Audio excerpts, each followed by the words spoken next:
నమస్కారం, నేను మీ షణ్ముఖ్. ఈరోజు మన ముందర రాజేష్ గారు ఉన్నారు. నమస్కారం సార్. నమస్కారం. సీఎం జగన్మోహన్ రెడ్డి గారు మార్చిన 38 మంది అభ్యర్థుల్లో 37 మంది బీసీ ఎస్టీలు మాత్రమే ఉన్నారు.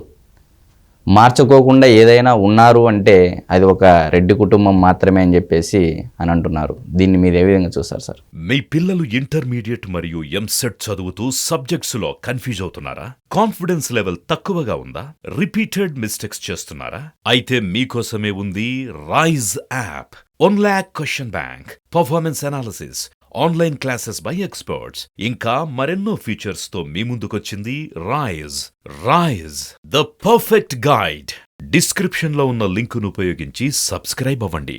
జగన్మోహన్ రెడ్డి గారు మైకి దొరికిన ప్రతి సందర్భంలో కూడా ఆయన ప్రస్తావించేది ఏంటి అంటే, నా ఎస్సీలు, నా ఎస్టీలు, నా బీసీలు, నా మైనారిటీలు అని చెప్పని సంబోధిస్తూ ఉంటారు. ప్రజలందరూ ఏమనుకుంటారంటే, ఆహా, ఇంతటి గొప్ప సామాజిక న్యాయం అమలుపరిచే నాయకుడు ఇతనే కదా అని చెప్పని ప్రజలు భావించాలని చెప్పని ఆయన ఉద్దేశం. కానీ ఆయన ప్రభుత్వము, ఆయన పార్టీ, ఆయన వ్యవహార శైలి, వారి నైజం, వారు పదవులకు ఎంపిక చేసుకుంటున్న అభ్యర్థులు, పదవులు కల్పిస్తున్న వాళ్ళు, వీళ్ళందరినీ తరచూసిన తర్వాత ప్రజలు ఆల్రెడీ ఒక నిశ్చయానికి వచ్చేశారు. జగన్మోహన్ రెడ్డి గారి ఈ ప్రసంగాల్లో ఎంత స్థాయి పస ఉంటుందయ్యా అని అంటే, మనకి సామెత చెప్తారు కదా, మైసూరు పాకులో మైసూరు ఉండదు, నేతి బీరకాయలో నెయ్యి ఉండదు అని చెప్పని. జగన్మోహన్ రెడ్డి గారు ప్రస్తావించే ఈ సామాజిక న్యాయంలో సామాజికత ఉండదు, న్యాయం ఉండదు. ఆయనకి ఉండే ఏకైక న్యాయం న్యాయం, ఆయనకు సంబంధించిన వాళ్ళకి న్యాయం చేసుకోవటమే. ప్రజలు, అన్ని వర్గాల ప్రజలు ఆయనకు ఓటేసింది ఆయన వర్గీయులకి మేలు చేసుకోవటం కోసం ఆయనకు అధికారం కట్టబెట్టారు. ఈ నిన్న 2వ విడత లిస్టు అనౌన్స్ చేశారు.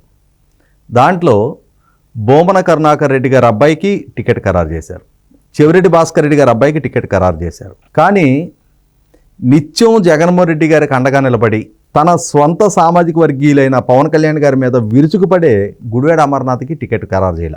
తర్వాత మల్లాది విష్ణు, ఆయన విజయవాడ సెంట్రల్ నుంచి ఉన్నారు, ఆయనకి టికెట్ ఖరారు చేయాల.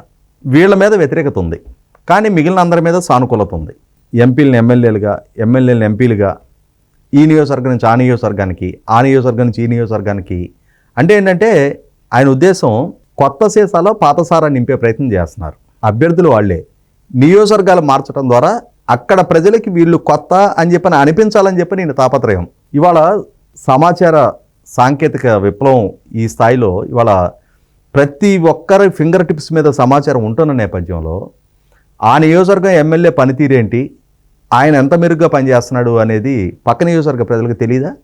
అక్కడ వ్యతిరేకత మూటగట్టుకున్న ప్రజాప్రతినిధి ఇక్కడ గొప్ప ఆదర్శ అభ్యుదయ భావాలు కలిగిన అభ్యర్థి ఎట్టవుతాడు? అంటే ఆయన ఉద్దేశం ఎట్లా ఉందంటే, నేను చాలా గొప్ప మ్యానిపులేటర్ని, నేను నియోజకవర్గం మార్చగానే ఎట్లుండేదంటే, మనకి వెనకటి సినిమాల్లో మారు వేషాలని వేసేవాళ్ళు. హీరో ఒక గడ్డం పెట్టుకొని, ఒక కళ్ళజోడు పెట్టుకొని, ఒక లేదు ఒక ఇంత పులిపురు కాయ మేకప్ పెట్టుకుంటే తను ఎవరు గుర్తించట్లేదు అని చెప్పని. అంటే ఆ రోజుల్లో ప్రజల అమాయకులు, ఆ రోజుల్లో బహుశా నడిచిపోయింది అది. ఇవాళ ప్రజలకు ఇంత సాంకేతిక పెరిగిపోయి, ప్రజలకు రాజకీయ చైతన్యం పెరిగి, ప్రపంచవ్యాప్తంగా ఎక్కడేం జరుగుతుందో అవగాహన చేసుకునే పరిజ్ఞానం ప్రజలకు పెరిగిన తర్వాత పక్క నియోజకవర్గంలో ఎమ్మెల్యే పనితీరు గురించి అంతటి అవగాహన లేని పరిస్థితుల్లో ప్రజలు ఎవరున్నారు? ఇవాళ జగన్మోహన్ రెడ్డి గారు మాత్రం అట్లా భావిస్తున్నారు. ఎందుకంటే 2019 ఆయనకి కలిసి వచ్చిన అంశాలు ఇవన్నీ కూడా. కళ్ళ ముందు చంద్రబాబు నాయుడు గారి ప్రభుత్వం ఏ రకంగా అభివృద్ధి చేస్తుంది, ఏ రకంగా పథకాలు పంపిణీ చేస్తుంది, ఏ రకమైన పారదర్శకత పాటిస్తుంది అనేది కళ్ళ ముందు కనిపిస్తున్నా కూడా వీటి గురించి చర్చ జరగకుండా ఆ రోజు జగన్మోహన్ రెడ్డి గారు సక్సెస్ఫుల్గా కులాల పేరు మీద, అవినీతి పేరు మీద, అరాచకాల పేరు మీద, నేరాల పేరు మీద చంద్రబాబు నాయుడు గారి మీద నిందలు మోపుతా ప్రజల దృష్టికోణంలో చంద్రబాబు నాయుడు గారిని ఓడించాలనే అభిప్రాయం కలిగించడంలో సక్సెస్ అయ్యారు. కాబట్టి నేను ఎప్పుడు ఇలాగే మ్యానిపులేట్ చేయగలనని చెప్పి అనుకుంటున్నారు. కానీ ఆ రోజు ఆయన ప్రతిపక్ష నాయకుడు, ఆ రోజు ఆయన చెప్పే స్టేజ్లో ఉన్నారు. ఇవాళ పాలకుడు, ఇవాళ పరిపాలన చూపించాల్సిన పరిస్థితులు ఆయన ఉన్నారు. ఆ పరిపాలన గాలి వదిలేసి తన అసమర్థతను కప్పిపెట్టుకోవడానికి, ఇవాళ రాష్ట్రాన్ని అభివృద్ధి చేయలేని తన నిస్సహాయతని, తను చేసిన వాగ్దానాన్ని నెరవేర్చుకోలేని తన అసమర్థతని ఇవాళ ప్రజల ముందు కప్పిపెట్టుకోవడం కోసం ఈ రకంగా ఎమ్మెల్యేలను షఫలింగ్ చేసే ప్రయత్నం చేస్తున్నారు. నిన్న పూతలపట్టు ఎమ్మెల్యే ఎంఎస్ బాబు చెప్పడం జరిగింది కదా, దళితులు మాత్రమే బలిపశువులుగా మారుతున్నారు, ఇవాళ దళితుల మీద మాత్రమే వ్యతిరేకత ఉన్నట్టుగా చిత్రీకరిస్తున్నారు. వాస్తవంగా దళిత నియోజకవర్గాల్లో మా మాట ఏం చెల్లుబాటు అవుతుంది, ఇక్కడ మా మీద పెత్తనం చేస్తున్నది, మాకు ఆదేశాలు ఇస్తున్నది, మేము పాటించాల్సి వస్తుంది కూడా ఈ జిల్లాలో ఉన్న రెడ్లు మాటే. అయినా సరే వ్యతిరేకతకు మేము బాధ్యులవుతున్నాం. ఇవాళ మమ్మల్ని బలిపశువులు చేస్తున్నారు, మా రాజకీయ భవిష్యత్తు అగమగోచరంగా మారుతుంది, మాకు అభ్యర్థిత్వాలు నిరాకరిస్తున్నారు. జగన్మోహన్ రెడ్డి గారి పార్టీలో సామాజిక న్యాయం లేదు, ఆయన సామాజిక న్యాయం పాటించడు, దళిత ఎమ్మెల్యేలకి కనీసం అపాయింట్మెంట్ కూడా ఇవ్వడు, సంవత్సరాల తరబడి ఎమ్మెల్యేలుగా ఉన్న వాళ్ళు ముఖ్యమంత్రిని కలవటం కూడా దుస్సాధ్యంగా మారిపోతుంది అని చెప్పని వాళ్ళ సొంత పార్టీకి సంబంధించిన ఎమ్మెల్యేనే స్పష్టం చేస్తున్న దగ్గర ఇంకా జగన్మోహన్ రెడ్డి గారు తాను సమర్థించుకునే ప్రయత్నం చేస్తున్నారు. ఇక్కడ నిన్న జరిగిన ఎంపిక ప్రాసెస్ ఒకసారి గమనించుకుంటే ఉషాశ్రీ చరణ్ గారిని తీసుకొచ్చి పెనుగొండ నియోజకవర్గంలో, పెనుగొండలో ఉన్న శంకర్ నారాయణ గారిని అనంతపూర్ పార్లమెంట్ ఇన్ఛార్జిగా, అనంతపూర్ పార్లమెంట్ మెంబర్గా ఉన్న ఆయన్ని కళ్యాణదుర్గానికి, అంటే ఇట్లా ఈ మార్పు చేర్పులు చేయటం మూలాన ఎవరిని ఏమార్చే ప్రయత్నం చేస్తారు? అంటే ఎంపీగా వీళ్ళు అద్భుత పనితీరు కనపరిచారు అని చెప్పని ఎమ్మెల్యేగా పంపిస్తున్నారా? ఎమ్మెల్యేగా చాలా అద్భుత పనితీరు కనపరిచారు అని చెప్పని ఆయన మంత్రివర్గ సహచరుడిగా ఉండి మంత్రివర్గంలో అసమర్థుడు అని చెప్పని ఆయన మంత్రి నుంచి తప్పించారు. ఇవాళ ఆయన తీసుకెళ్లి ఎంపీగా నామినేట్ చేసే ప్రయత్నం చేస్తున్నారు. తర్వాత అన్నిటికంటే విచిత్రమైంది ఏంటి అంటే కర్ణాటకకి సంబంధించి గతంలో పార్లమెంట్ మెంబర్గా పనిచేస్తున్న బళ్ళారి నుంచి ఇప్పుడు అక్కడ కర్ణాటక నిధిలో మంత్రిగా ఉన్న శ్రీరాములు గారి సోదరి శాంతమ్మ గారు అనే ఆమెను తీసుకొచ్చి హిందూపూర్ నియోజకవర్గంలో నిన్న ఇన్ఛార్జిగా ప్రకటించారు. నిన్నే పార్టీలో చేసుకున్నారు, నిన్న అభ్యర్థిగా ప్రకటించేశారు. అంటే రాష్ట్రంలో ఉన్న 25 పార్లమెంటు నియోజకవర్గాలు, 175 అసెంబ్లీ నియోజకవర్గాల్లో ఆ హిందూపూర్లో పోటీ చేయగలిగిన సమర్థులైన నాయకులు ఆంధ్రప్రదేశ్ రాష్ట్రంలో లేరు ఆయనకి. ఇవాళ కర్ణాటక నుంచి దిగుమతి చేసుకున్నారు. ఎందుకనంటే వాళ్ళకి 100 కోట్ల ఆస్తులు ఉన్నాయి, 1000 కోట్ల ఆస్తులు ఉన్నాయి.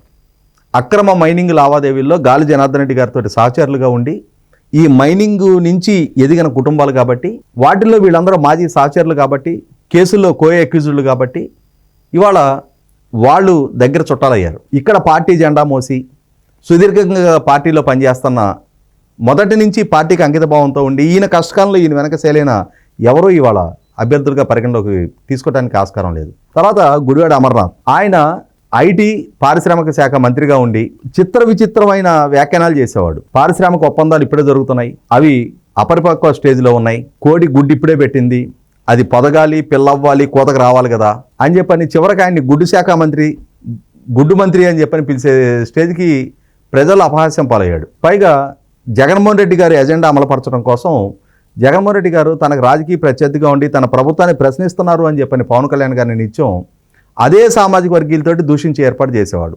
పేర్ని నాని, తర్వాత గుడివాడ అమర్నాథ్, అంబట్రాంబాబు గారు లాంటి వాళ్ళతోటి. ఇవాళ అట్లా తన సామాజిక వర్గానికి కూడా దూరం అయిపోయాడు అమర్నాథ్. కానీ ఆయన మీద వ్యతిరేకత ఉంది అని చెప్పని వాళ్ళ అనకాపల్లిలో భరత్ కుమార్ అని చెప్పి ఒక ఆయన తీసుకొచ్చి అక్కడ పెట్టి అమర్నాథ్ టికెట్ గాలిలో పెట్టారు. ఇట్లా రకరకాల ప్రయోగాలు దళితుల మీద, ఎస్సీల మీద, కాపుల మీద, బ్రాహ్మణుల మీద ఇటువంటి ప్రయోగాలు చేస్తూ ఉన్నారు. బలహీన వర్గాలకు సంబంధించిన వాళ్ళ మీద, ఎస్టీల మీద. ఇవి ఎంత స్థాయిలో రేపు ఫలితం ఇస్తాయో, ఒకసారి ప్రభుత్వం మీద వ్యతిరేకత వచ్చిన తర్వాత, పాలకుడిగా ముఖ్యమంత్రి గారి మీద వ్యతిరేకత వచ్చినాక ఆయన ఎమ్మెల్యేల మీద వ్యతిరేకతను ఏ విధంగా సమర్థించుకుంటారు? ఎమ్మెల్యేల మీద వ్యతిరేకతే పరిగణలోకి తీసుకొని వాళ్ళ అభ్యర్థిత్వాలు నిరాకరించారు అనుకుందాం. మరి పట్టభద్రుల ఎమ్మెల్సీ ఎలక్షన్స్లో పులివెందుల్లో తెలుగుదేశానికి మెజార్టీ వచ్చింది కదా. మరి జగన్మోహన్ రెడ్డి గారికి నైతిక బాధ్యత తీసుకునే ధైర్యం ఉందా? ఆ నిజాయితీ ఉందా ఆయన దగ్గర? తన నియోజకవర్గంలో తెలుగుదేశానికి మెజార్టీ వచ్చింది, తన నియోజకవర్గానికి సంబంధించిన తెలుగుదేశం అభ్యర్థి ఎమ్మెల్సీగా నెగ్గారు అక్కడ. మరి నిజాయితీగా కట్టుబడి ఉంటే మరి ఆయన అభ్యర్థిత్వం కూడా మార్చుకోవాలిగా, ఆయన అభ్యర్థిత్వం కూడా నిరాకరణ గురవ్వాలిగా. ఆ పారదర్శకత, ఆ నిజాయితీ ఆయన దగ్గర ఉందా? చిత్తశుద్ధి ఉందా? అంటే నాయకుడిగా ఉన్నాడు కాబట్టి తన మటుకు ఎక్స్క్యూజా? మిగిలిన వాళ్ళని బలిపశువులు చేసే ప్రయత్నం చేస్తున్నారా? పైగా సింగిల్ సింహం అని చెప్పుకునే ఆయన తన ప్రభుత్వం పట్ల సానుకూలత ఉంది అని చెప్పుకుంటున్నప్పుడు ఎమ్మెల్యేలు కూడా ప్రభుత్వంలో భాగమే కదా, కలెక్టివ్ రెస్పాన్సిబిలిటీ కదా, ఎమ్మెల్యేల సమూహమే కదా ప్రభుత్వం అంటే. ప్రభుత్వం వేరు కాదు కదా. ఇవాళ ముఖ్యమంత్రి వేరు, ఎమ్మెల్యేలు వేరా? ముఖ్యమంత్రి కూడా ఒక ఎమ్మెల్యేనే, పులివెందుల నుంచి ఎంపిక కాబడినే ఎమ్మెల్యే. ఎమ్మెల్యేలు కలిపి లెజిస్లేచర్ పార్టీలో ముఖ్యమంత్రిని ఎంపిక చేసుకుంటారు. ఇవాళ ముఖ్యమంత్రి పట్ల మటుకు సానుకూలత ఉంది, ఎమ్మెల్యేల పట్ల వ్యతిరేకత ఉంది అని అంటే, ఎమ్మెల్యేల పట్ల వ్యతిరేకత పెరుగుతున్నప్పుడు దాన్ని కట్టడి చేయాల్సిన బాధ్యత, దాన్ని చక్కదిద్దాల్సిన బాధ్యత నాయకుడిగా మీ మీద కదా. మీరు పార్టీ అధ్యక్షుడు, ముఖ్యమంత్రి, 2 పాత్రలు మీవే కదా. మీ పార్టీ నాయకులు తప్పు చేస్తున్నప్పుడు, వాళ్ళు ప్రజా వ్యతిరేక నిర్ణయాలు తీసుకుంటున్నప్పుడు, వాళ్ళు ప్రజాకంటకంగా మారుతున్నారు అనుకున్నప్పుడు దాన్ని ఎందుకు చక్కదిద్దే ప్రయత్నం చేయాలా? ఇవాళ ఎవరిని చక్కదిద్దే ప్రయత్నం చేశారు మీరు? ఇవాళ గొమ్మనూరు జయరాం గారు బెంచ్ కారు కానుకగా తీసుకున్నాడు అని చెప్పని ఆరోపణలు వచ్చినాయి. ఆయన పిలిచి ఎవరిని అడిగారా? ఆయన తన సొంత గ్రామంలో పేకాట శిబిరం నిర్వహిస్తున్నాడు, పోలీసులు రైట్కి వెళ్తే వాళ్ళని పట్టు కొట్టారు అని చెప్పని ఆరోపణలు వచ్చినాయి. చర్యలు తీసుకునే ప్రయత్నం చేశారా? ఆయన నియోజకవర్గానికి సంబంధించిన ఒక కంపెనీకి సంబంధించిన భూముల్ని వాళ్ళ కుటుంబం పేరిటే బదలాయింపు చేసుకున్నారని చెప్పని ఆరోపణలు వచ్చినాయి. ఇన్కమ్ ట్యాక్స్ డిపార్ట్మెంట్ నోటీసులు ఇచ్చింది. ఏదైనా వివరణ అడిగే ప్రయత్నం చేశారా? ఆయన చేత వివరణ ఇప్పించే ప్రయత్నం చేశారా? అవన్నీ మీకు ఆమోదయోగ్యం. అవేవి తప్పులు కాదు. వనరుల లూటీ తప్పు కాదు. బహుమతులు తీసుకోవడం తప్పు కాదు. పోలీసుల మీద దాడి చేసి పేకాడ శిబిరాలు నిర్వహించడం తప్పు కాదు. కానీ కొంతమందిని మాత్రం సెలెక్టివ్గా ఇవాళ బాధ్యతలు చేసే ప్రయత్నం చేస్తున్నారు. ఇదే ఉషాశ్రీ చరణ్ గారికి ఇవాళ పెనుగొండ తీసుకొచ్చి వాళ్ళ పోటీకి నిలబెడతా ఉన్నారు. మంత్రిగా ఉన్నారు ఆమె. వారి కుటుంబం పేరిట ఒక సోలార్ ప్లాంట్ యాజమాన్యానికి కేటాయించిన భూముల్ని బెదిరించి వాళ్ళ కుటుంబం పేరు మీద రిజిస్ట్రేషన్ చేసుకుంటే, సోలార్ ప్లాంట్ ఎస్టాబ్లిష్ అవ్వాల్సిన భూములు వాళ్ళ కుటుంబం పేరిట బదలాయింపు జరిగితే ఎందుకని చర్యలు తీసుకోలే?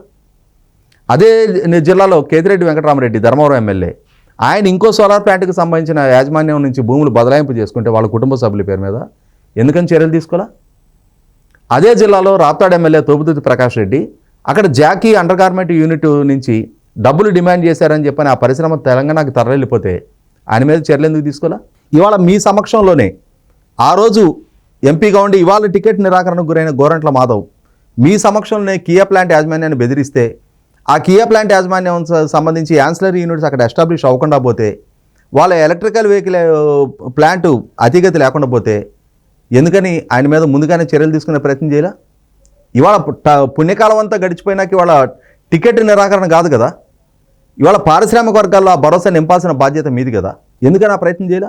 జోవారీ సిమెంట్ పరిశ్రమ కడప జిల్లాలో పొల్యూషన్ కంట్రోల్ బోర్డు చేత మీరే వేధింపులకు గురి చేస్తే ఇవాళ రాష్ట్ర పారిశ్రామికీకరణకి అది పెను విఘాతంగా మారుతుంటే, అమర్రాజా ఫ్యాక్టరీని మూసేయించాలి అని చెప్పని మీరు చేసిన ప్రయత్నం ఇవాళ 9,500 కోట్ల రూపాయలు తెలంగాణకి పెట్టుబడి తరలిపోతే బాధ్యత మీది కాదా?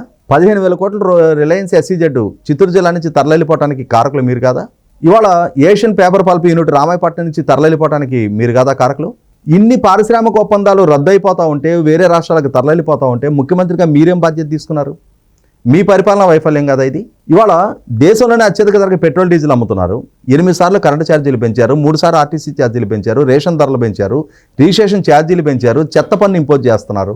ఇన్ని రకాల పన్నుల భారం ప్రజల మీద మోపి ఇవాళ అసలు సీసల వ్యతిరేకతకి మీరు కాదా బాధ్యులు? ఇవాళ మీరు ఎమ్మెల్యేని బాధ్యులుగా చిత్రీకరించే ప్రయత్నం ఎందుకు చేస్తున్నారు? ఇవాళ ఉద్యోగులకు ఇస్తానన్న CPS అతిగతి లేకుండా పోవడానికి మీరు కారకులు. జాబ్ క్యాలెండర్ రిలీజు యువతకు చేసిన వాగ్దానం విస్మరించడానికి మీరు కారకులు. మద్యపాన నిషేధం చేస్తానని వాగ్దానం చేసింది మీరు. అమరావతిలోని రాజధాని కొనసాగుద్దని వాగ్దానం చేసింది మీరు. ఇవాళ అన్ని రకాల విధ్వంసాలకి మీరు కారకులు అయ్యుండి వాటిని అమలుపరచలేని నిస్సహాయులుగా మీరుండి ఒక అసమర్థ పాలన మీరు అందిస్తా మీరు వాళ్ళ ఎమ్మెల్యేని బలిపశం చేసే ప్రయత్నం చేస్తున్నారు. ఇవి ఏవి మిమ్మల్ని కాపాడవు. ఎందుకంటే ప్రజలకు నిస్తాప్రాయానికి వచ్చేస్తున్నారు. 2019 ముందు మీరు మీ సోషల్ మీడియా మీ వ్యూహకర్తలు మీకు ఇచ్చిన ఎలివేషన్ దృష్ట్యా ప్రజలు చాలా హై ఎక్స్పెక్టేషన్తో మీకు అధికారం కట్టబెట్టారు. ఇవాళ పాలకుడిగా మీ పరిపాలన దక్షత ఏంటనేది ప్రజలు నిశ్చితంగా గమనించిన తర్వాత, మీ పరిపాలన వాళ్ళ జీవితాల మీద ఎటువంటి ప్రభావం చూపుతుందనేది ప్రజలు రియలైజ్ అయిన తర్వాత ఇంకా మీ మాయమాటలు, మీ మ్యానిపులేషన్స్ ప్రభావంలో పడటానికి ప్రజలు సిద్ధంగా లేరు. ఖచ్చితంగా మీ ప్రతి అడుగు మీ వైపుకు బూమరాంగ్ అవటం ఖాయం.